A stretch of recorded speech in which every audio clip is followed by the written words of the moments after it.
নমস্কার। GNM media থেকে আমি বিকাশ ব্যানার্জি আপনাদের সবাইকে স্বাগত জানাচ্ছি। জন্মভূমি নিউজ মিডিয়া কর্তৃপক্ষ ঠিক করেছি আমরা এবার থেকে কিছু সাংস্কৃতিক খবর নিউজ আকারে পরিবেশন করব। কে কোথায় সিনেমা করছেন, অনেক আমরা যারা ছোট ছোট ইউটিউবার তাদের কাছ থেকে দাবিটা এসছে, তারা অনেক কাজ করছেন। ধরুন কাউ শুটিংয়ে আমরা চলে গেলাম, সেই শুটিংয়ের নিউজ কাভারেজ যেটা মানুষ দেখতে আগ্রহী। আমরা সিনেমাটা সেখানে দেখাচ্ছি না, কিন্তু আমরা এই কেউ ভালো নাটক করছেন, সেই নাটকগুলোকে আমরা উপস্থাপিত করার জন্য নিউজ আকারে আনব, খুব ছোট আকারে হলেও আনব, এটা আমরা সিদ্ধান্ত নিয়েছি। এর সাথে আমাদের যে রাজনৈতিক প্রতিবেদন চলছে দেশের সামগ্রিক পরিস্থিতির বিরুদ্ধে, দেখুন আমি একটা কথা খোলাখুলি আপনাদের জানাচ্ছি, আমি যখন এই চেয়ারে বসে বা এই চ্যানেলে বসে কথা বলছি, আমি কিন্তু কোনো পক্ষকে সমর্থন করি না। রাজনীতির ময়দানে দাঁড়িয়ে যখন আমি ভোটটা দিতে যাই, আমাদের মতো বয়সী লোকেদের এখন তো কাউকে খোলাখুলি সমর্থন করে তার হয়ে রাস্তায় মিছিল করা সম্ভব না। যেটা করতে পারি সেটা ভোট, সেটা নিশ্চয়ই আমাদের গণতান্ত্রিক অধিকার। ভারতবর্ষের নির্বাচন কমিশন যদিও বারবার প্রচার করেন ভোট দেওয়া আপনার অধিকার, কিন্তু ভোট দিয়েও অনেক জায়গায় অনেক কিছু ফলাফলে অনেক কিছু খবর বেরিয়ে আসছে যে ফলাফলকে প্রভাবিত করা যায়, এবং নির্বাচন কমিশন ইভিএম হ্যাক করাতে নিশ্চয়ই মদত দেন না, কিন্তু অন্য অন্য যে ভিভিপ্যাট আপনারা শুনে থাকবেন, এগুলো সেখানে কিভাবে ম্যানিপুলেট করা যায়, মানে ফ্যাব্রিকেটেড করা যায়, সেটার নমুনা সুপ্রিম কোর্টে মানে গাদাগুচ্ছে জমা পড়েছে। সংখ্যাটা আমি ঠিক বলতে পারলাম না, কিন্তু সংখ্যাটা খুব কমও নয়, সংখ্যাটা কয়েক হাজার ছাড়িয়ে গেছে। এবং সেই অভিযোগগুলো কিন্তু সাধারণ মানুষ করছেন, সেখানকার রেজাল্ট দেখে, সেখানকার পরিস্থিতি দেখে তারা বলছেন না আমাদের ভোটটাই তো পড়েনি, অথচ আমরা ভোট দিয়েছি অমুককে। এই যে মানুষের গণতান্ত্রিক অধিকার এইভাবে হরণ করা হয়, এখানে ধরুন পশ্চিমবঙ্গের ক্ষেত্রে পশ্চিমবঙ্গের যারা বিরোধী দল, তৃণমূল কংগ্রেস বিরোধী দল, তাদের মুখ থেকে আমরা অনেক কথা শুনতে পাই, ভোট হয় না, সরকারি দলের হাড়মাদরা গিয়ে নাকি বুথ দখল করে।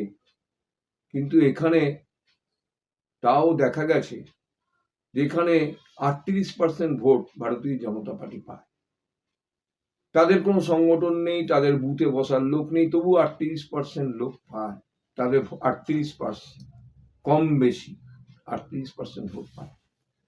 হ্যাঁ, তৃণমূল কংগ্রেস হয়তো সেখানে 48, 49, 50, কখনো কখনো 60 সবই হচ্ছে, কিন্তু 60 হলেও তো কিন্তু 38% ভোটটা কিন্তু পড়ছে, কাউন্টিং হচ্ছে, এবং সেখানে কিন্তু একটা বিরোধী দল আছে, সেখানে কিন্তু বিরোধী দল ভারতীয় জনতা পার্টি। বাকি বিরোধীদের কোনো অস্তিত্ব খুঁজে পাওয়া যাচ্ছে না ভোট বাক্সে, তারা হয়তো 3%, 4% ভোট পাচ্ছে, জামানাতেই জব্দ হচ্ছে, তো তাদেরও তবুও 3% ভোট আছে। কিন্তু এক একটা জায়গায় এই মহারাষ্ট্র ইলেকশনে দেখা গেছে, তার আগে হরিয়ানা ইলেকশনে দেখা গেছে 100% ভোটই ভারতীয় জনতা পার্টি, 97, 98, এবং এটা ত্রিপুরার ইলেকশনেও দেখা গেছে। এটা অত্যন্ত দুর্ভাগ্যের বিষয়। অর্থাৎ গণতন্ত্রে মানুষের মতকে উল্টো দিকে বইয়ে দিয়ে মানুষের যেটা মত ছিল, গণতন্ত্রে সেইভাবেই এক পক্ষ আসে আরেক পক্ষ যায় ক্ষমতা থেকে, কিন্তু সেটা আজকে কয়েক বছর ধরে নষ্ট হয়েছে। তো এই পরিপ্রেক্ষিতে আমাদের যেটা বলা, ভারতবর্ষের গণতান্ত্রিক ব্যবস্থায় ভারতবর্ষের নির্বাচন কমিশন বারবার বলছেন যে ভোটটা দেবেন, ভোটটা দেওয়া আপনার অধিকার। সেখানে একটা নোটা বলেও একটা পক্ষ এসেছে, আপনার যদি কাউকে ভোট না দিতে ইচ্ছে হয়, কোনো পক্ষকে, কোনো দলকে আর কি, রাজনৈতিক দলকে, আপনি নোটায় ভোটটা দিন, আমি কাউকেই ঠিক পছন্দ করলে আমি নোটায় ভোট দিচ্ছি, সেটাও কিন্তু একটা কাউন্ট হয় ভারতবর্ষে। তো এই যে গণতান্ত্রিক ব্যবস্থা, এটা টিকিয়ে রাখার জন্য গণতন্ত্রের দেখুন 4টে স্তম্ভ, সরকার পক্ষ, বিরোধী পক্ষ আর কি পক্ষ? ভারতবর্ষের সংসদ একটা পক্ষ এবং ভারতবর্ষের যে মিডিয়া, এটা চতুর্থ পক্ষ, এটা চতুর্থ স্তম্ভ বলেই লোকে বলে। এই চারটে পিলার যদি ঠিক না থাকে, গণতন্ত্র মজবুতভাবে চলতে পারে না, সরকারও ঠিকভাবে কাজ চালাতে পারে না। সেখানে বিরোধী পক্ষকে কিভাবে দমন করা যায়, আমরা গত লোকসভাতেই দেখেছি। সেখানে রাহুল গান্ধীকে অন্যায়ভাবে সাসপেন্ড করা হয়েছিল, তার বাড়িও কেড়ে নেওয়া হয়েছিল। মহুয়া মৈত্র, তৃণমূল সাংসদ, তার প্রতি যে অন্যায় হয়েছে, এগুলো কিন্তু গণতন্ত্রের উল্টো কথা, উল্টো পথ আর কি। এগুলো তার মানে গণতন্ত্র নেই, এটাই প্রমাণ করে। সেই সংসদকে বহিষ্কার করে তার এগেনস্টে সিবিআই, ইডি লাগিয়ে দিয়ে কুৎসা করে অপপ্রচার করে সরকার পক্ষ যেটা করেছে, সেটা ভারতবর্ষের গণতন্ত্রের একটা কলঙ্কজনক অধ্যায় হিসেবে থাকবে বলে আমরা মনে করি। আপনারা দেখেছেন হরিয়ানার ইলেকশনও যা হয়েছে, সেখানে প্রধানমন্ত্রী, মাননীয় স্বরাষ্ট্রমন্ত্রী, তাদের নির্বাচনী জনসভায় লোক নেই। মহারাষ্ট্রে নির্বাচনী জনসভায় লোক নেই তাদের, অর্থাৎ মাননীয় প্রধানমন্ত্রী, মাননীয় স্বরাষ্ট্রমন্ত্রী, তাদের লোক নেই, চেয়ার টেবিল ফাঁকা পড়ে আছে। অথচ ভোট বাক্সে দেখা যাচ্ছে তারাই বেশি আসন জিতে নিয়েছে। এর মধ্যে রাজনৈতিক মহল বা তথ্যবিজ্ঞ মহল, তারা এর মধ্যে অন্য গন্ধ দেখতে পেয়েছেন। কিছু প্রমাণও যে তারা হাজির করেননি তা না, প্রমাণ করেছেন। কিন্তু এটাই কি চলতে থাকবে? আমাদের প্রশ্ন, এটাই কি চলতে থাকবে? এইভাবেই কি ভারতবর্ষের গণতন্ত্র চলবে?